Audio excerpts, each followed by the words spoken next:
পূর্ণিমা দেবী বোনের বাড়িতে চলে যাওয়ার পর বাড়িটা সত্যিই ফাঁকা হয়ে গেল। অনেকে তো অফিসের কাজে ব্যস্ত। আমি সেদিন দুপুরে রান্নাঘরে কাজ করছিলাম। তখনই বিক্রম সিংহ ঘরে ঢুকলেন। তার চোখে মুছে এক ধরনের চতুর হাসি ছিল, যা দেখে আমার গা ঘিনঘিন করে উঠল। সে আমার দিকে এগিয়ে এসে বললেন, অর্পিতা, আজ বাড়িটা একদম খালি, তাই না? তোমার বুঝি মন খারাপ? তার কণ্ঠস্বরে এমন এক ধরনের আবেগ ছিল যা আমার কাছে, বন্ধুরা, আজকের গল্পটি অনেক অনেক ইন্টারেস্টিং।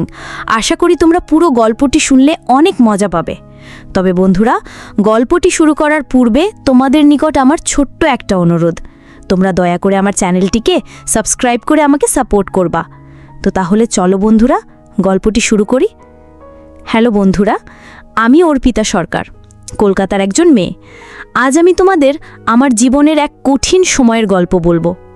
যখন অনিকেতকে বিয়ে করার সিদ্ধান্ত নিয়েছিলাম, তখন আমার মনে হাজারো স্বপ্ন ছিল। ভেবেছিলাম ভালোবাসার একটি নীড় তৈরি হবে, যেখানে শুধু শান্তি আর সুখ থাকবে। অনিকেত আর আমি ছোটবেলা থেকেই একে অপরের পরিচিত ছিলাম। আমাদের প্রেম ছিল অনেকটা সিনেমার গল্পের মতো। পরিবারের অমত ছিল প্রথমে, কিন্তু আমাদের ভালোবাসার জোর এতটাই বেশি ছিল যে শেষমেশ সবাই রাজি হয়ে গেল। বিয়ের সানাই বাজল, আর আমি সব স্বপ্ন নিয়ে অনিকেতের হাত ধরে নতুন জীবনে পা রাখলাম। বিয়ের প্রথম কিছুদিন যেন স্বপ্নের মতো কাটছিল। অনিকেত আমাকে চোখের আড়াল হতে দিত না। আমাদের ছোট্ট সংসারটা ভালোবাসায় পরিপূর্ণ হয়ে উঠেছিল। আমি সারাদিন নিজের হাতে ঘর সাজাতাম, নতুন নতুন রান্না শিখতাম। অনিকেত অফিস থেকে ফিরলে ওর মুখে হাসি দেখতে পেলেই আমার সব ক্লান্তি দূর হয়ে যেত। ও আমার জন্য ছোট ছোট উপহার আনত, আর আমরা দুজনে মিলে ছাদে বসে রাতের আকাশের তারা গুনতাম। আমার মনে হতো পৃথিবীতে আমার চেয়ে সুখী আর কেউ নেই। আমার শাশুড়ি পূর্ণিমা দেবীও খুব ভালো ছিলেন। তিনি আমাকে নিজের মেয়ের মতোই দেখতেন। সংসারে কোনো ঝামেলা ছিল না, সব কিছু যেন একটা ছন্দে চলছিল। আমার বিশ্বাস ছিল আমার এই সুখের সংসার চিরকাল এমনই থাকবে। তবে এই সুখের ছন্দের মাঝে একটা ছোট্ট বেসুরো সুর বাঁধতে শুরু করেছিল। অনিকেতের দাদা বিক্রম সিংহ আমাদের সাথেই থাকতেন। তিনি ছিলেন অবিবাহিত এবং বেশ রাশভারী প্রকৃতির মানুষ। প্রথম দিকে তার উপস্থিতি আমার কাছে স্বাভাবিক মনে হয়েছিল, কিন্তু ধীরে ধীরে আমি খেয়াল করতে শুরু করি তার দৃষ্টিতে একটা অস্বস্তি ছিল যা আমি ঠিক ব্যাখ্যা করতে পারতাম না। যখনই আমি রান্নাঘরে কাজ করতাম বা বাড়ির অন্য কোথাও যেতাম, মনে হতো তিনি আমাকে লক্ষ্য করছেন। আমি নিজেকে বোঝানোর চেষ্টা করতাম যে হয়তো এটা আমার মনের ভুল, হয়তো তিনি স্বাভাবিকভাবেই দেখছেন, কিন্তু মনের গভীরে একটা অজানা আশঙ্কা জন্ম নিচ্ছিল। আমার স্বামী অনিকেত খুব সহজ সরল প্রকৃতির মানুষ ছিল। সে হয়তো আমার এই অস্বস্তিটা ধরতে পারত না। আমি তাকে এই বিষয়ে কিছু বলিনি, কারণ আমি চাইনি আমাদের নতুন সম্পর্কে কোনো ভুল বোঝাবুঝি তৈরি হোক। তাছাড়া আমি নিশ্চিত ছিলাম না যে আমার সন্দেহটা ঠিক, হয়তো আমি ভুল ভাবছি। কিন্তু বিক্রম সিংহের আচরণ ক্রমশই আরও স্পষ্ট হয়ে উঠছিল। তিনি সুযোগ পেলেই আমার আশেপাশে ঘোরাঘুরি করতেন, আমার সাথে কথা বলার চেষ্টা করতেন। তার কথার ধরন, তার চোখের দৃষ্টি, সব কিছুতেই একটা অশুভ ইঙ্গিত ছিল। আমি চেষ্টা করতাম তাকে এড়িয়ে চলতে, তার সাথে বেশি কথা না বলতে, কিন্তু তিনি যেন একটা অদৃশ্য জাল বুনছিলেন আমার চারপাশে। আমার শাশুড়ি পূর্ণিমা দেবী খুব ধার্মিক মহিলা ছিলেন। তিনি অধিকাংশ সময় পুজো আর্চা নিয়ে ব্যস্ত থাকতেন, তাই বিক্রম সিংহকে নিয়ে তার তেমন কোনো ধারণা ছিল না। আমি লোকমুখে কিছু কথা শুনেছিলাম যে বিক্রম সিংহ নাকি চরিত্রগত দিক থেকে ভালো নন, তিনি নাকি আগেও কিছু অনাকাঙ্ক্ষিত ঘটনা ঘটিয়েছেন। এই কথাগুলো শুনে আমার মনে আরও ভয় ঢুকে গিয়েছিল। আমি তখন নিশ্চিত হতে শুরু করলাম যে আমার মনের সন্দেহটা অমূলক, তার উদ্দেশ্য ভালো নয়, এটা আমি স্পষ্ট বুঝতে পারছিলাম। আমার মনে হচ্ছিল তিনি যেন আমাকে শিকারীর চোখে দেখছেন, আর আমি তার ফাঁদে পা দিতে চাই না। এই পরিস্থিতি আমার মনে এক গভীর চাপ সৃষ্টি করছিল। একবার আমি রান্নাঘর থেকে বেরোচ্ছিলাম, তখন বিক্রম সিংহ আমার সামনে এসে দাঁড়ালেন। তিনি আমাকে বললেন, অর্পিতা, তুমি আজকাল কেমন যেন একা একা থাকো, আমাদের সাথে গল্প করতে পারো তো? তার গলায় এক ধরনের অতিরিক্ত আন্তরিকতা ছিল যা আমার কাছে মোটেই ভালো লাগেনি। আমি শুধু মৃদু হেসে কোনো মতে তাকে পাশ কাটিয়ে নিজের ঘরে চলে এলাম। সেদিন থেকেই আমি আরও সতর্ক হয়ে গেলাম। তার প্রতিটি পদক্ষেপ, প্রতিটি কথা আমি গভীরভাবে পর্যবেক্ষণ করতে শুরু করলাম। আমি বুঝতে পারছিলাম তিনি আমার সাথে ঘনিষ্ঠতা বাড়ানোর চেষ্টা করছেন এবং তার উদ্দেশ্য মোটেও সম্মানজনক নয়। আমার মন চাইছিল অনিকেতকে সব কথা বলতে, কিন্তু আমি সাহস পাচ্ছিলাম না। আমি ভয় পাচ্ছিলাম আমাদের সদ্য শুরু হওয়া ভালোবাসার সংসারে বুঝি কোনো বিপদ আসতে চলেছে। একদিন অনিকেত অফিসের কাজে শহরের বাইরে গেছিল, বাড়িতে আমি আর পূর্ণিমা দেবী ছিলাম। সন্ধ্যায় পূর্ণিমা দেবী মন্দিরে গেছিলেন আর আমি একা ছিলাম ঘরে। হঠাৎ বিক্রম সিংহ আমার ঘরে এসে ঢুকলেন। তার চোখে মুখে এক অদ্ভুত আভিজ্য ছিল। তিনি আমার দিকে তাকিয়ে একটা হাসি দিলেন যা আমার রক্ত হিম করে দিয়েছিল। তিনি বললেন, অর্পিতা, অনিকেত তো নেই, চলো আমরা একটু গল্প করি। আমি দ্রুত নিজেকে সামলে নিলাম এবং তাকে কৌশলে সরিয়ে দিলাম। আমি বললাম, দাদা, আমার একটু কাজ আছে, পরে কথা বলবো। তার মুখটা আগে লাল হয়ে গিয়েছিল, কিন্তু আমি তাকে পাত্তা দিলাম না। সেদিনই আমার সব সন্দেহ দূর হয়ে গিয়েছিল। আমি নিশ্চিত হয়ে গিয়েছিলাম যে আমার ভাসুরের আচরণ সত্যিই আপত্তিকর। সেই দিন রাতেই আমি অনেক ভেবেছিলাম। আমি আর চুপ করে থাকতে পারছিলাম না। এই পরিস্থিতি থেকে আমাকে বেরোতে হবে। আমি প্রতিজ্ঞা করেছিলাম আমার ভাসুরকে এমন একটা শিক্ষা দেব যাতে সে আর কোনোদিন কোনো মেয়ের দিকে অন্যায় উদ্দেশ্য তাকানোর সাহস না পায়। আমার মনে হচ্ছিল যেন আমি এক গভীর সমুদ্রের মাঝে পড়েছি আর আমাকে একাই সাঁতার কেটে কূলে ফিরতে হবে। এই গল্পটা শুধু আমার একার নয়, হয়তো অনেক মেয়েরই এমন অভিজ্ঞতা হয়। আমি চাই আমার এই গল্পটা শুনে সবাই সতর্ক হোক। আমি দুটো সংকল্প করেছিলাম। আমি আমার সম্মান রক্ষা করব এবং এই অন্যায় সহ্য করব না। আমার লড়াইটা সবে শুরু হয়েছিল। ভুরকে শিক্ষা দেওয়ার সিদ্ধান্তটা নেওয়ার পর আমার ভেতরে এক নতুন শক্তি এসেছিল। তবে পথটা মোটেও সহজ ছিল না, কারণ বিক্রম সিংহের মতো মানুষকে সামলানো সহজ কথা নয়। আমি জানতাম আমাকে খুব সাবধানে পা ফেলতে হবে, যাতে কোনো ভুল পদক্ষেপ না হয় এবং পরিস্থিতি আরো খারাপের দিকে না যায়। প্রথমত আমি তার গতিবিধি গভীরভাবে পর্যবেক্ষণ করা শুরু করলাম। সে কখন বাড়ি আসে, কখন বের হয়, কার সাথে কথা বলে, সবকিছুই আমি খুব সতর্কতার সাথে খেয়াল রাখতে লাগলাম। আমার উদ্দেশ্য ছিল তার দুর্বলতাগুলো খুঁজে বের করা, কারণ প্রতিটা মানুষেরই কোনো না কোনো দুর্বল দিক থাকে। আমি বিশ্বাস করতাম তার এই আপত্তিকর মানসিকতার পেছনেও হয়তো কোনো কারণ আছে, বা হয়তো সে নিজেকে অপ্রতিরোধ্য ভাবে। সেই রাতের ঘটনার পর থেকে আমি বিক্রম সিংহকে পুরোপুরি এড়িয়ে চলা শুরু করলাম। তাকে দেখলেই আমি অন্য ঘরে চলে যেতাম বা কোনো কাজের অজুহাত দেখাতাম।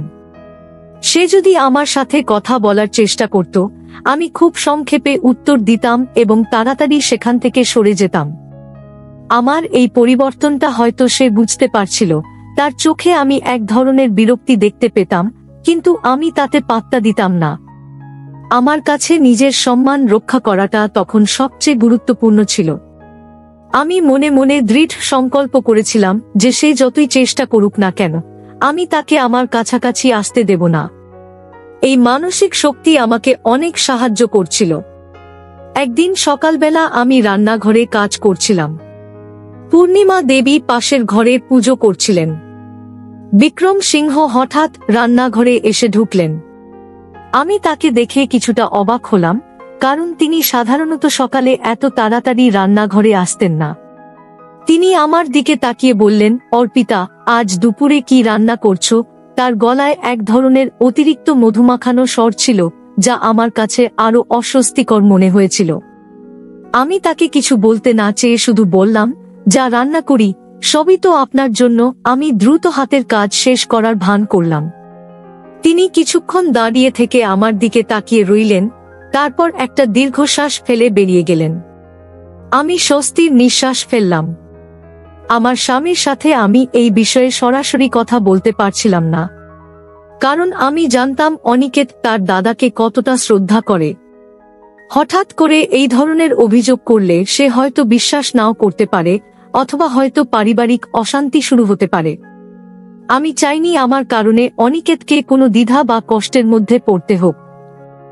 তাই আমি অপেক্ষা করছিলাম সঠিক সময়ের জন্য, এমন একটা প্রমাণ জোগাড় করার চেষ্টা করছিলাম যা অনিকেতকে বিশ্বাস করাতে পারবে যে তার দাদার আচরণে সমস্যা আছে। আমি জানতাম আবেগপ্রবণ হয়ে কোনো কাজ করলে হিতে বিপরীত হতে পারে, আমাকে বুদ্ধি খাটাতে হবে, কৌশলী হতে হবে। আমি মনে মনে একটা পরিকল্পনা তৈরি করতে লাগলাম। প্রথমে ভাবলাম যদি বিক্রম সিংহকে কোনভাবে রেকর্ড করা যায় তাহলে সেটা একটা বড় প্রমাণ হতে পারে। কিন্তু বাড়িতে বসে এটা করাটা খুবই ঝুঁকির কাজ, কারণ তিনি যদি টের পান তাহলে পরিস্থিতি আরো ভয়ঙ্কর হতে পারে। তাই আমি এই পরিকল্পনাটা বাতিল করলাম। এরপর ভাবলাম এমন কোনো পরিস্থিতি তৈরি করতে হবে যেখানে তার আসল উদ্দেশ্যটা সবার সামনে স্পষ্ট হয়ে যায়, বিশেষ করে অনিকেতের সামনে। কিন্তু কিভাবে? এই প্রশ্নটা আমাকে কুরে কুরে খাচ্ছিল। আমি বারবার নিজের সাথে পরামর্শ করছিলাম কোনটা সঠিক পথ হবে। আমার শাশুড়ি পূর্ণিমা দেবী যদিও খুব সরল মনের মানুষ, কিন্তু পরিবারের ভেতরে ঘটে যাওয়া ছোট ছোট পরিবর্তনগুলো তার চোখ এড়িয়ে যেত না। একদিন তিনি আমাকে জিজ্ঞেস করলেন, অর্পিতা, বিক্রম কি আজকাল তোমার সাথে কিছু বলছে? কেমন যেন তোমাদের মধ্যে একটা দূরত্ব দেখছি। তার প্রশ্ন শুনে আমি কিছুটা বিচলিত হলাম, কিন্তু নিজেকে সামলে নিয়ে বললাম, না শাশুড়ি মা, তেমন কিছু না, আমি হয়তো একটু ক্লান্ত থাকি আজকাল। আমি জানি এই মিথ্যা বলাটা ঠিক নয়, কিন্তু সত্যিটা বললে হয়তো তিনি কষ্ট পেতেন বা ব্যাপারটা নিয়ে অহেতুক চিন্তায় পড়তেন। আমি চাইনি আমার এই সমস্যার কারণে পরিবারের অন্য কেউ কষ্ট পাক। আমি ধীরে ধীরে বিক্রম সিংহের চারপাশে একটা অদৃশ্য দেয়াল তৈরি করতে লাগলাম। তার সাথে চোখে চোখ রেখে কথা বলা বন্ধ করে দিলাম, সব সময় তাকে এড়িয়ে চলতাম। আমি খুব সচেতন ছিলাম যে তাকে কোনো সুযোগ দেওয়া যাবে না যাতে সে আমার কাছাকাছি আসতে পারে। আমার লক্ষ্য ছিল তাকে এমন একটা ফাঁদে ফেলা যেখানে সে নিজেই নিজের আসল চেহারাটা প্রকাশ করে দেবে। আমি জানতাম বিক্রম সিংহ আমার প্রতি অতিরিক্ত আগ্রহী এবং এই আগ্রহী একদিন তার কাল হবে। আমার মনের মধ্যে একটাই ভাবনা ছিল, তাকে এমন শিক্ষা দিতে হবে যাতে সে আর কোনদিন কোনো নারীর দিকে অন্যায় উদ্দেশ্যে তাকানোর সাহস না পায়। আমার এই নীরব প্রতিরোধী ছিল আমার প্রথম ধাপ। বিক্রম সিংহকে শিক্ষা দেওয়ার পরিকল্পনাটা আমার মাথায় ঘুরপাক খাচ্ছিল, কিন্তু সেটাকে বাস্তবে রূপ দেওয়াটা ছিল বেশ কঠিন। আমি জানতাম আমাকে অত্যন্ত সতর্ক থাকতে হবে যাতে আমার কোনো ভুল পদক্ষেপের কারণে পরিস্থিতি আরো জটিল না হয়। দিন দিন তার আচরণ যেন আরো স্পষ্ট হয়ে উঠছিল। সে চেষ্টা করত আমার কাছাকাছি আসার, ছোট ছোট অজুহাতে আমার ঘরে আসার চেষ্টা করত। আমি তার প্রতিটি চাল লক্ষ্য করতাম আর নিজেকে আরো বেশি করে গুটিয়ে নিতাম। আমার এই নীরব প্রতিরোধী ছিল আমার হাতিয়ার। আমি তাকে স্পষ্ট বার্তা দিতে চেয়েছিলাম যে আমি তার কোনো আপত্তিকর উদ্দেশ্য সফল হতে দেব না। আমি ভেবেছিলাম এমন একটা পরিস্থিতি তৈরি করতে হবে যেখানে বিক্রম সিংহ নিজেই তার মুখোশ খুলে দেবে। কিন্তু সেটা কিভাবে সম্ভব? বাড়িতে তো সব সময় কেউ না কেউ থাকে। আমি জানতাম আমাকে এমন এক মুহূর্তের জন্য অপেক্ষা করতে হবে যখন সে একেবারে একা থাকবে আর নিজেকে অপ্রতিরোধ্য ভাববে। এই সুযোগের অপেক্ষায় ছিলাম আমি। আমার মনের ভেতর এক অদ্ভুত মিশ্র অনুভূতি কাজ করছিল, ভয়, ঘৃণা এবং জেদ। আমি জানতাম আমি একা নই, এই সমাজে এমন অনেক মেয়ে আছে যারা এমন পরিস্থিতির শিকার হয়। আর তাই আমাকে জিততেই হবে। একদিন দুপুরে অনিকেত অফিস থেকে ফোন করে জানালো যে তাকে জরুরি কাজে অফিসের বাইরে যেতে হবে এবং ফিরতে রাত হবে। আমি পূর্ণিমা দেবীকে সবসময় পাশে পেতাম, কিন্তু সেই দিন পূর্ণিমা দেবী পাশের বাড়িতে এক আত্মীয়ের অসুস্থতার খবর পেয়ে দেখা করতে গিয়েছিলেন। বাড়িটা একদম ফাঁকা। আমার বুকটা ধুক ধুক করছিল। আমি জানি এই সুযোগটাই হয়তো বিক্রম সিংহ খুঁজছিল। আমি মন স্থির করলাম আজকের দিনটাই আমার জন্য সঠিক সুযোগ। নিজেকে মানসিকভাবে প্রস্তুত করলাম যে কোনো পরিস্থিতি মোকাবিলা করার জন্য। একটা অদৃশ্য যুদ্ধ যেন আমার দরজায় কড়া নাড়ছিল। পূর্ণিমা দেবী চলে যাওয়ার কিছুক্ষণ পরেই বিক্রম সিংহ আমার ঘরের দরজার সামনে এসে দাঁড়ালেন। তার মুখে একটা হাসি ছিল যা আমার কাছে অত্যন্ত কুৎসিত মনে হলো। তিনি বললেন, অর্পিতা, আজ বাড়িটা একদম তাই না? তোমার বুঝি মন খারাপ?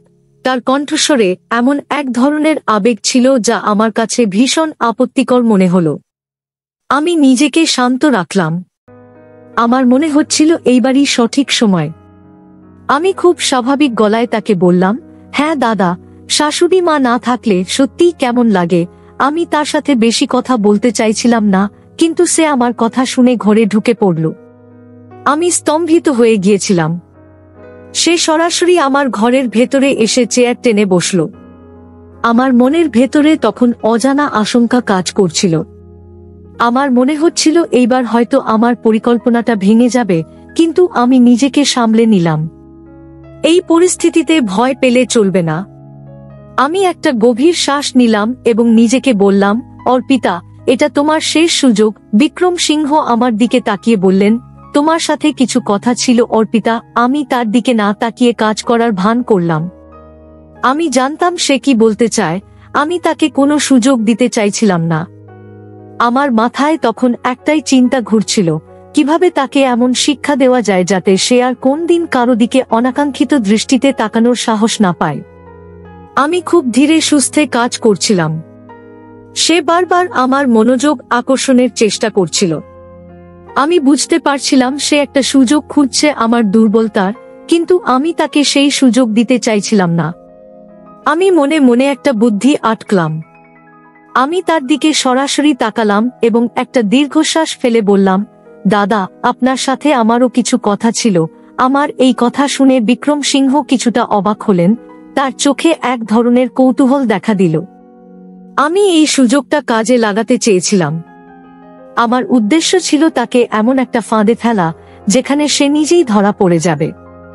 আমি জানতাম এইবার আমাকে খুব সাবধানে কথা বলতে হবে। সামান্য ভুল হলেই আমার সব পরিকল্পনা ভেঙে যেতে পারে। আমি নিজেকে মানসিকভাবে আরো শক্তিশালী করে তুললাম। আমি বিক্রম সিংহের দিকে তাকিয়ে এমন কিছু বলতে প্রস্তুত হচ্ছিলাম যা তাকে হতবাক করে দেবে। আমার মনে হয়েছিল এইবারই তার আসল চেহারাটা প্রকাশ পাবে। আমার ভেতরে এক ধরনের উত্তেজনা কাজ করছিল। আমি জানতাম এই মুহূর্তটা আমার জন্য খুবই গুরুত্বপূর্ণ। এইবার তাকে শিক্ষা দিতেই হবে। আমার মনে হলো এরপরের পদক্ষেপটা হবে খুবই মারাত্মক। আমি নিশ্চিত ছিলাম সে আমার কাছ থেকে এমন কিছু আশা করেনি। আমার হৃৎপিণ্ড দ্রুত স্পন্দিত হচ্ছিল, কিন্তু আমি নিজেকে শান্ত রাখার চেষ্টা করছিলাম। আমার লক্ষ্য ছিল স্পষ্ট, তাকে এমনভাবে কোণঠাসা করা যাতে সে নিজের ভুল বুঝতে পারে এবং ভবিষ্যতে এমন কাজকর্ম করার আগে 10 বার ভাবে। বিক্রম সিংহের দিকে তাকিয়ে আমার মনের ভেতর তখন ঝড় বইছিল। আমি জানতাম এইবার আর কোনো লুকোচাপা নয়, এবার তাকে নিজের আসল রূপটা দেখাতেই হবে। আমি একটা গভীর শ্বাস নিলাম, নিজেকে শান্ত করলাম, তারপর তাকে সরাসরি তাকিয়ে বললাম, দাদা, আপনি হয়তো ভাবছেন আমি খুব সাধারণ একটা মেয়ে আর সবকিছু মুখ বুজে সহ্য করে যাব, কিন্তু আপনি ভুল ভাবছেন। আমার কথা শুনে বিক্রম সিংহের মুখের ভাব পাল্টে গেল। তার চোখে বিস্ময় আর কিছুটা রাগ ফুটে উঠল। সে হয়তো আমার কাছ থেকে এমনটা আশা করেনি। আমার এই দৃঢ়তা তাকে কিছুটা হতবাক করে দিয়েছিল। আমি তার দিকে হেঁটে গেলাম, কিন্তু একটা নিরাপদ দূরত্ব বজায় রাখলাম। বললাম, দাদা, আমি সব বুঝতে পারি। আপনার চোখের ভাষা, আপনার হাবভাব কিছুই আমার নজর এড়ায় না। আপনি হয়তো ভেবেছেন অনিকেত না থাকলে আমাকে একা পেয়ে আপনি যা খুশি তাই করতে পারবেন, কিন্তু আপনার জানা উচিত আমি অর্পিতা সরকার ভয় পাওয়ার মেয়ে নই। আমার কথাগুলো শুনে তার মুখটা ফ্যাকাশে হয়ে গেল। সে হয়তো বুঝেছিল যে তার উদ্দেশ্যটা আমার কাছে স্পষ্ট। আমি তাকে কোনো সুযোগ দিতে চাইছিলাম না নিজেকে নির্দোষ প্রমাণ করার। বিক্রম সিংহ আমার কথা শুনে দ্রুত নিজেকে সামলে নেওয়ার চেষ্টা করলেন। তিনি একটা জোরপূর্বক হাসি দিয়ে বললেন, কি বলছো এসব অর্পিতা? আমি কি করতে যাব? তার কণ্ঠস্বরে স্পষ্ট বোঝা যাচ্ছিল যে তিনি মিথ্যা বলছেন। আমি তার এই ভণ্ডামি দেখে আরো বিরক্ত হলাম। আমি তাকে সুযোগ দিলাম না। আমি বললাম, নাটক করবেন না দাদা। আপনার এই অনাকাঙ্ক্ষিত আচরণের কথা আমি লোকমুখেও শুনেছি। আর আজ আপনি আমার ঘরে ঢুকেছেন অনিকেত বাড়িতে নেই জেনে। এর মানে কি সেটা কি আমাকেই বলে দিতে হবে? আমার প্রশ্নগুলো যেন তার মুখের উপর চুনকালি মেখে দিল। আমার এই সরাসরি আক্রমণে বিক্রম সিংহ সম্পূর্ণ চুপ হয়ে গেলেন। তার মুখ থেকে কোনো কথা বের হচ্ছিল না। আমি বুঝতে পারছিলাম তিনি নিজেকে খুব অসহায় বোধ করছেন। এই সুযোগটাই আমি খুঁজছিলাম। আমি জানি তাকে মানসিকভাবে দুর্বল করতে পারলে সে আর সাহস পাবে না। আমি তখন আরো আত্মবিশ্বাসের সাথে বললাম, দাদা, আমি আপনার ছোট ভাইয়ের স্ত্রী। এই ঘরের সম্মান আমার কাছে নিজের জীবনের চেয়েও বেশি। আপনি যদি ভেবে থাকেন আমি চুপ করে সব সহ্য করে যাব, তাহলে আপনি ভুল করছেন। আমার গলার স্বর দৃঢ় ছিল, চোখে ছিল প্রতিজ্ঞার আগুন। আমি তখন তাকে আরো স্পষ্ট করে বললাম, আমি আপনাকে শেষবারের মতো সতর্ক করছি। আজ যা হয়েছে তা আমি আপাতত কারো কাছে বলছি না, কিন্তু এরপর যদি আপনার দিক থেকে সামান্যতম অনাকাঙ্ক্ষিত ইঙ্গিত দেখি, তাহলে আমি চুপ থাকব না। আমি সব কথা অনিকেতকে বলবো, আর তারপর যা হবে তার জন্য সম্পূর্ণভাবে আপনিই দায়ী থাকবেন। আমার এই কথাগুলো বিক্রম সিংহের উপর গভীর প্রভাব ফেলেছিল। তার মুখের উপর দিয়ে যেন এক ঝলক ভয়ের ছায়া বয়ে গেল। সে বুঝল যে আমি মোটেই ফাঁকা বুলি আউড়াচ্ছি না। বিক্রম সিংহ কিছুক্ষণ মাথা নিচু করে রইলেন, তারপর ধীরে ধীরে মাথা তুলে আমার দিকে তাকালেন। তার চোখে সেই পুরনো অহংকার ছিল না, বরং ছিল এক ধরনের পরাজয়ের ছাপ।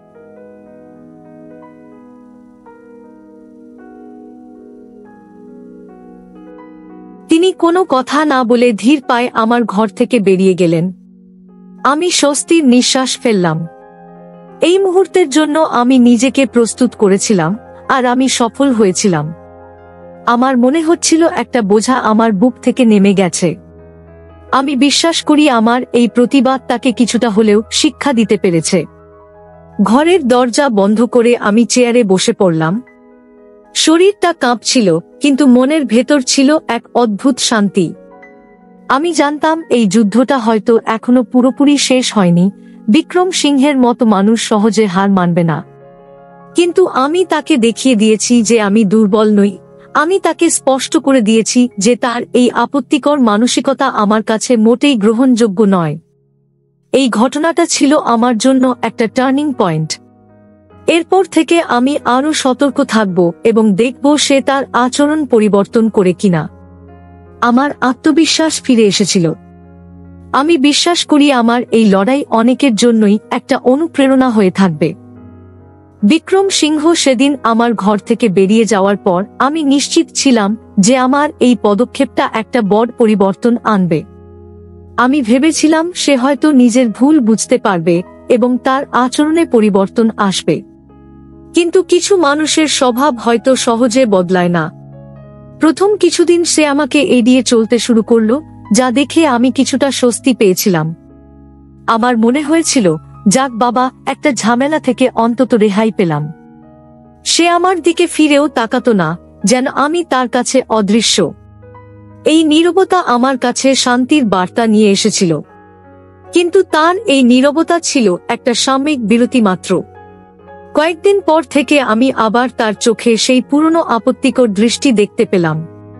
সে হয়তো ভেবেছিল আমি সব ভুলে গেছি, বা হয়তো আমার সেই কঠোর মনোভাব কমে গেছে। তার এই পুনরাবৃত্তিমূলক আচরণ আমাকে নতুন করে চিন্তায় ফেলে দিল। আমি বুঝতে পারলাম তাকে যে শিক্ষা আমি দিয়েছি তা যথেষ্ট ছিল না। তার মনে হয়তো আমার প্রতি এক ধরনের জেদ তৈরি হয়েছে, অথবা সে আমাকে দুর্বল ভেবেছে। আমি সিদ্ধান্ত নিলাম এইবার তাকে এমন এক শিক্ষা দিতে হবে যা তার জীবনে চিরস্থায়ী প্রভাব ফেলবে। আমি তখন তার উপর আরো কঠোর নজরদারি শুরু করলাম। তার প্রতিটি গতিবিধি, প্রতিটি কথা আমি লক্ষ্য করতে লাগলাম। আমার কাছে মনে হলো শুধু বাড়িতে বসে তাকে শায়েস্তা করা সম্ভব নয়, তার চরিত্রের এই আপত্তিকর দিকটা সবার সামনে আনা দরকার, বিশেষ করে আমার স্বামীর সামনে। কিন্তু কিভাবে? আমি জানতাম আমাকে খুব সূক্ষ্মভাবে কাজ করতে হবে, যাতে কোনোভাবেই আমার দিক থেকে কোনো ভুল না হয়। আমি তখন নতুন এক পরিকল্পনা সাজাতে লাগলাম। আমার মনে হচ্ছিল এইবার তাকে হাতে নাতে ধরতে হবে। আমার স্বামী অনিকেত খুব ব্যস্ত থাকত, অফিস আর ব্যবসা নিয়ে তার চিন্তার শেষ ছিল না। সে এতটাই সরল ছিল যে তার দাদার এমন আপত্তিকর চিন্তাভাবনা সে হয়তো কল্পনাও করতে পারত না। আমি জানতাম তাকে সরাসরি বিশ্বাস করানোটা কঠিন হবে, তাই আমাকে এমন একটা পরিস্থিতি তৈরি করতে হবে যেখানে অনিকেত নিজের চোখে সবকিছু দেখবে এবং উপলব্ধি করবে। আমি ঠিক করলাম আমাকে কিছু প্রমাণ জোগাড় করতে হবে যা অস্বীকার করার কোনো উপায় থাকবে না। আমি তাকে এমনভাবে ফাঁদে ফেলতে চেয়েছিলাম যাতে সে নিজেই ধরা পড়ে যায়। আমি মনে মনে ঠিক করলাম এইবার তাকে এমনভাবে ফাঁসাতে হবে যাতে সে নিজের মুখেই তার আপত্তিকর উদ্দেশ্যের কথা বলে, আর সেটাকে কৌশলে রেকর্ড করতে হবে। কিন্তু কিভাবে? অনিকেত বেশিরভাগ সময় বাড়িতে না থাকলে এই কাজটা করা সহজ ছিল না। আমি জানতাম বিক্রম সিংহ আমার প্রতি অতিরিক্ত আগ্রহী, আর এই আগ্রহই হবে তার পরাজয়ের মূল কারণ। আমি তার এই আগ্রহকে কাজে লাগিয়ে তাকে আমার কাছাকাছি আসার সুযোগ দেব, কিন্তু সেটা হবে আমার পূর্বপরিকল্পিত ফাঁদ। একদিন পূর্ণিমা দেবী আমাকে বললেন যে তিনি কয়েকদিনের জন্য বোনের বাড়িতে যাবেন। এই খবর শুনে আমার মনে হলো এটাই সেই সুযোগ। অনিকেত অফিসে থাকবে আর পূর্ণিমা দেবীও বাড়িতে থাকবেন না, বাড়িটা একদম ফাঁকা। এই মুহূর্তটা আমার জন্য অত্যন্ত গুরুত্বপূর্ণ ছিল। আমি মনে মনে একটা দৃঢ় সিদ্ধান্ত নিলাম যে এইবার বিক্রম সিংহকে এমন শিক্ষা দেব যাতে সে আর কোনদিন কোনো মেয়ের দিকে অনাকাঙ্ক্ষিত দৃষ্টিতে তাকানোর সাহস না পায়। আমার মনে হচ্ছিল এটা আমার শেষ সুযোগ, আর আমাকে এটা কাজে লাগাতেই হবে। আমি নিজেকে মানসিকভাবে প্রস্তুত করলাম, এইবার কোনো ভুল করা যাবে না। আমি জানতাম এই পরিস্থিতিটা আমার জন্য কতটা বিপজ্জনক হতে পারে, কিন্তু আমি আর পিছিয়ে আসার কথা ভাবিনি। আমার মনের ভেতর তখন শুধু একটাই জেদ কাজ করছিল, বিক্রম সিংহের মতো মানুষকে তার প্রাপ্য শাস্তি দিতে হবে। আমি এমন একটা পরিকল্পনা সাজাতে শুরু করলাম যেখানে সে নিজেই নিজের দোষ স্বীকার করবে, আর আমি সেটা প্রমাণ হিসেবে ব্যবহার করতে পারব। আমার এই লড়াইটা শুধু আমার একার ছিল না, এটা ছিল সমাজের প্রতিটি নারীর সম্মান রক্ষার লড়াই। পূর্ণিমা দেবীর বাইরে যাওয়ার খবরটা শুনে আমার ভেতরে এক ধরনের অনুভূতি হলো। একদিকে যেমন মনের ভেতর ছনছন করছিল অজানা আশঙ্কায়, অন্যদিকে দৃঢ় সংকল্পে প্রতিজ্ঞাবদ্ধ হলাম যে এই সুযোগটা আমাকে কাজে লাগাতেই হবে। এইবার বিক্রম সিংহকে এমন শিক্ষা দেব যাতে তার দুঃসাহস চিরতরে বন্ধ হয়ে যায়। আমি নিশ্চিত ছিলাম সে এই সুযোগটা ছাড়বে না। অনিকেত অফিসে গেলে আর পূর্ণিমা দেবী বাড়ি থেকে বলে বিক্রম সিংহ আমাকে একা পেয়ে আবারও একই রকম আচরণ করার চেষ্টা করবে, আর আমি এই মুহূর্তটার জন্যই অপেক্ষা করছিলাম। পূর্ণিমা দেবী বোনের বাড়িতে চলে যাওয়ার পর বাড়িটা সত্যিই ফাঁকা হয়ে গেল। অনিকেত অফিসের কাজে ব্যস্ত। আমি সেদিন দুপুরে রান্নাঘরে কাজ করছিলাম। তখনই বিক্রম সিংহ ঘরে ঢুকলেন। তার চোখে মুখে এক ধরনের চতুর হাসি ছিল যা দেখে আমার গা ঘিন ঘিন করে উঠল। সে আমার দিকে এগিয়ে এসে বললেন, অর্পিতা, আজ বাড়িটা একদম খালি, তাই না? তোমার বুঝি মন খারাপ? তার কণ্ঠস্বরে এমন এক ধরনের আবেগ ছিল যা আমার কাছে ভীষণ আপত্তিকর মনে হলো। আমি নিজেকে শান্ত রাখলাম। আমার মনে হচ্ছিল এইবারই সঠিক সময়। আমি তার দিকে সরাসরি তাকালাম এবং বললাম, দাদা, আপনার কি কিছু বলার আছে? আমার এই সরাসরি প্রশ্ন তাকে কিছুটা অপ্রস্তুত করে দিল। সে হয়তো ভেবেছিল আমি চুপ করে সব শুনে যাব। আমি তাকে কোনো সুযোগ দিতে চাইছিলাম না। সে ইতস্তত করে বলল, না, মানে ভাবছিলাম তুমি একা আছো, তাই হয়তো তোমার সাথে একটু গল্প করি। তার এই ভাঁজ করা কথা শুনে আমার ভেতরে রাগ দানা বাঁধতে শুরু করলো, কিন্তু আমি নিজেকে সংযত রাখলাম। আমি তখন তার দিকে এগিয়ে গেলাম, তবে একটা নিরাপদ দূরত্ব বজায় রেখে বললাম, দাদা, আপনি তো জানেন আমি আপনার ছোট ভাইয়ের স্ত্রী, আপনারও আমার প্রতি একটা দায়িত্ব আছে। আপনার থেকে আমি এটা আশা করি না। আমার কথা শুনে তার মুখের হাসি উধাও হয়ে গেল। আমি লক্ষ্য করলাম তার চোখে এক ধরনের অস্বস্তি ফুটে উঠেছে। আমি জানতাম আমার কথাগুলো তার মনে প্রভাব ফেলছে। আমি তাকে বোঝাতে চাইছিলাম যে আমি তার উদ্দেশ্য সম্পর্কে পুরোপুরি সচেতন। আমি বললাম, আমি আপনাকে আগেই সতর্ক করেছিলাম, কিন্তু মনে হচ্ছে আপনি আমার কথা কানে নেননি। আপনি কি সত্যিই চান আমি সবকিছু অনিকেতকে খুলে বলি? আপনি কি চান আপনার আর অনিকেতের সম্পর্ক খারাপ হোক? আপনি কি চান সবাই জানুক আপনার আচরণের সমস্যা আছে? আমার প্রতিটি প্রশ্ন যেন তীরের ফলার মতো তার বুকে বিঁধল। তার মুখটা তখন সম্পূর্ণ ফ্যাকাশে হয়ে গেছে। সে হয়তো কল্পনাও করতে পারেনি যে আমি এতটা নির্ভীকভাবে তার মুখোমুখি দাঁড়াবো। বিক্রম সিংহ সম্পূর্ণ চুপ হয়ে গেলেন, তার মুখ থেকে কোনো কথা বের হচ্ছিল না। আমি বুঝতে পারছিলাম সে নিজেকে খুব অসহায় বোধ করছে। আমি তখন তাকে আরো জোর দিয়ে বললাম, আমি আপনাকে শেষবারের মতো সুযোগ দিচ্ছি। আজ যা হয়েছে আমি সে বিষয়ে আর কোনো কথা বলবো না, কিন্তু এরপর যদি আপনার কাছ থেকে সামান্যতম আপত্তিকর ইঙ্গিত পাই তাহলে আমি সবকিছু অনিকেতকে জানাবো, আর তারপর যা হবে তার জন্য আপনি নিজেই দায়ী থাকবেন। পরের দিনগুলোতে বিক্রম সিংহের আচরণে একটা পরিবর্তন লক্ষ্য করলাম। সে আমাকে আগের মতো আর বিরক্ত করত না, সরাসরি আমার মুখোমুখি হতো না। যখনই আমি তার সামনে পড়তাম সে হয়তো মুখ ফিরিয়ে নিত বা কোনো অজুহাতে অন্য কোথাও চলে যেত। এই পরিবর্তনটা দেখে আমি কিছুটা আশ্বস্ত হলাম, হয়তো আমার কঠোর বার্তাটা তার মনে প্রভাব ফেলেছে। তবে আমি তাকে বিশ্বাস করতে পারিনি। আমি জানতাম এটা হয়তো তার নতুন কোনো কৌশল হতে পারে, অথবা সে হয়তো শুধু সাময়িকভাবে চুপ করে আছে। আমি মনে মনে সিদ্ধান্ত নিয়েছিলাম যে এবার আর কোনো ঝুঁকি নেবে না, অনিকেতকে সব কথা বলার এটাই সঠিক সময়। কিন্তু কিভাবে বলবো? সে তো তার দাদাকে খুব বিশ্বাস করে, হঠাৎ করে এই ধরনের অভিযোগ করলে সে হয়তো আমার কথা বিশ্বাস নাও করতে পারে, অথবা হয়তো পারিবারিক অশান্তি চরমে উঠতে পারে। তাই আমি ঠিক করলাম তাকে এমনভাবে পরিস্থিতিটা বোঝাতে হবে যাতে সে নিজের চোখে সবকিছু দেখতে পায় এবং বুঝতে পারে। একদিন সন্ধ্যায় অনিকেত অফিস থেকে ফিরলে আমি তাকে চা দিতে গেলাম। সে তখন খুব ক্লান্ত ছিল। আমি তার পাশে বসে আস্তে আস্তে কথা শুরু করলাম। আমি সরাসরি বিক্রম সিংহের কথা না বলে সাধারণ কিছু পারিবারিক বিষয় নিয়ে কথা বলতে লাগলাম। আমি তাকে বোঝানোর চেষ্টা করলাম যে সংসারে কিছু সমস্যা চলছে যা হয়তো তার নজর এড়িয়ে যাচ্ছে। সে আমার কথা শুনছিল, কিন্তু তার চোখে ছিল রাজ্যের ক্লান্তি। আমি তখন তাকে বললাম, অনিকেত, তুমি কি লক্ষ্য করেছো ইদানিং বিক্রম দাদার আচরণে কিছু পরিবর্তন এসেছে? আমার এই প্রশ্ন শুনে অনিকেত আমার দিকে তাকালো। সে বলল, না তো অর্পিতা, কি বলছো তুমি? দাদা তো সব সময় একরকমই। আমি বুঝতে পারছিলাম তাকে বোঝানোটা সহজ হবে না, কিন্তু আমি হাল ছাড়ার মেয়ে নেই। আমি বললাম, না অনিকেত, তুমি হয়তো খেয়াল করছো না, আমার মনে হয় দাদার সাথে কারোর কিছু সমস্যা চলছে। তুমি কি একটু খোঁজ নিয়ে দেখবে? আমি কৌশলে বিক্রম সিংহের বিষয়টা তার মনে ঢুকিয়ে দিলাম। আমার কথায় অনিকেত কিছুটা চিন্তিত হলো। সে বলল, সত্যি? আমি তো কিছু বুঝতেই পারছি না, দাদা তো তেমন কারো সাথে মেশেও না। আমি তখন তাকে বললাম, হয়তো আমারই ভুল হচ্ছে, তুমি যদি একবার দাদার সাথে কথা বলতে তাহলে হয়তো কিছু বুঝতে পারতে। আমি তাকে সরাসরি অভিযোগ না করে তাকে এই বিষয়টা অনুসন্ধান করার জন্য প্ররোচনা দিলাম।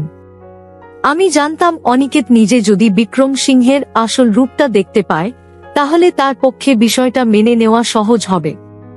পরের দিন অনিকেত যখন বিক্রম সিংহের সাথে কথা বলতে গেল, আমি দূর থেকে তাদের পর্যবেক্ষণ করছিলাম। আমি জানি না তাদের মধ্যে কি কথা হয়েছিল, তবে বিক্রম সিংহের মুখে আমি এক ধরনের বিরক্তি দেখতে পেলাম। অনিকেত হয়তো তাকে কিছু প্রশ্ন করেছিল, আর বিক্রম সিংহ হয়তো কৌশলে সেগুলো এড়িয়ে গিয়েছিল। তাদের কথাবার্তা শেষ হওয়ার পর অনিকেত আমার কাছে এসে বলল, না অর্পিতা, দাদার তো কোনো সমস্যা নেই, তুমি হয়তো ভুল ভাবছ। তার কথা শুনে আমি হতাশ হলাম না। আমি জানতাম আমাকে আরো অপেক্ষা করতে হবে সঠিক সুযোগের জন্য। অনিকেতের কথা শুনে আমি কিছুটা হতাশ হলেও হাল ছাড়িনি। আমি জানতাম বিক্রম সিংহ এতটাই ধূর্ত যে সহজে তার আসল রূপ প্রকাশ করবে না। আমাকে আরো সুনির্দিষ্ট প্রমাণ জোগাড় করতে হবে যা অনিকেতকে বিশ্বাস করাতে বাধ্য করবে। এরপর আমি এক নতুন কৌশল অবলম্বন করার সিদ্ধান্ত নিলাম। আমি লক্ষ্য করলাম বিক্রম সিংহ আজকাল প্রায় ছাদে গিয়ে একা সময় কাটাতেন। সম্ভবত তিনি আবারও সুযোগ খুঁজছিলেন। এই সুযোগটাকে কাজে লাগানোর পরিকল্পনা করলাম। একদিন রাতে অনিকেত কাজ শেষ করে ফিরতে দেরি করল। আমি জেনে বুঝে একটু দেরি করে খাবার টেবিলে গেলাম। তখন বিক্রম সিংহ ছাড়া আর কেউ ছিল না। আমি তার দিকে সরাসরি না তাকিয়ে হালকা গলায় বললাম, দাদা, আপনার কি কিছু বলার আছে? ইদানিং আপনাকে কেমন যেন চিন্তিত মনে হচ্ছে। আমার এই অপ্রত্যাশিত প্রশ্ন তাকে কিছুটা অপ্রস্তুত করে দিল। আমি জানতাম এইবার সে হয়তো আমার কাছে নিজের দুর্বলতা প্রকাশ করবে।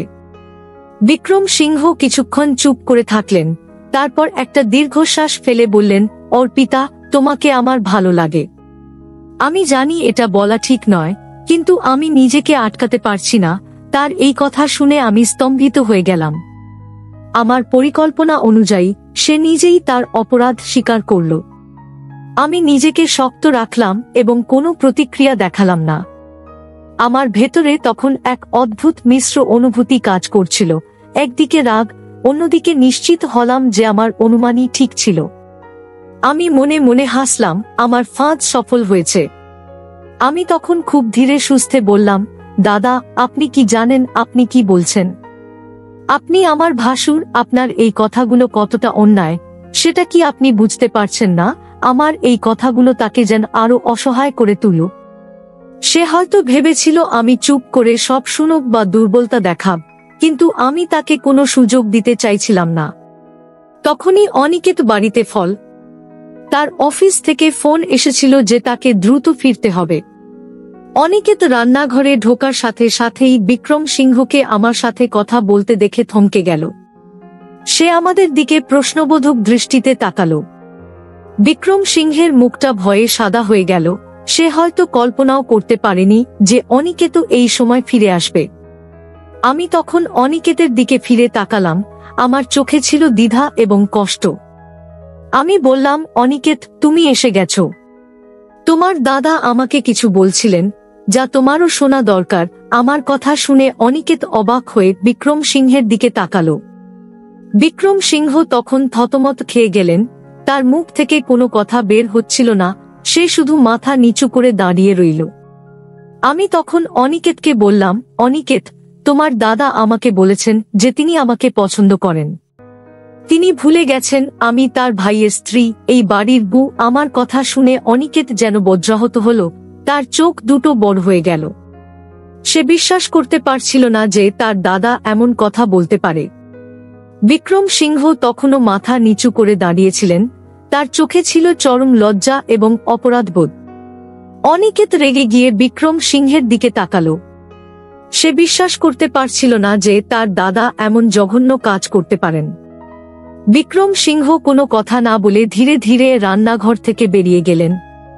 অনিকেত আমার দিকে তাকালো। তার চোখে ছিল এক গভীর দুঃখ এবং হতাশা। আমি তার হাত ধরে বললাম, আমি তোমাকে মিথ্যে বলিনি অনিকেত। সেই দিন অনিকেত তার দাদার আসল রূপটা দেখতে পেল। সে তার দাদাকে এমন শিক্ষা দিল যে বিক্রম সিংহ জীবনেও ভুলবে না। এরপর থেকে বিক্রম সিংহ আর আমাদের বাড়ির ত্রিসীমানাতেও আসেনি। আমার গল্পটা এখানে শেষ হলো। আমি জানি এমন ঘটনা সমাজে ঘটে, কিন্তু নারীদের নীরব থাকা উচিত নয়। নিজের সম্মান রক্ষার জন্য লড়াই করতে জানতে হয়। আমি পেরেছি, আপনারাও পারবেন। বন্ধুরা, আজকে এই পর্যন্তই।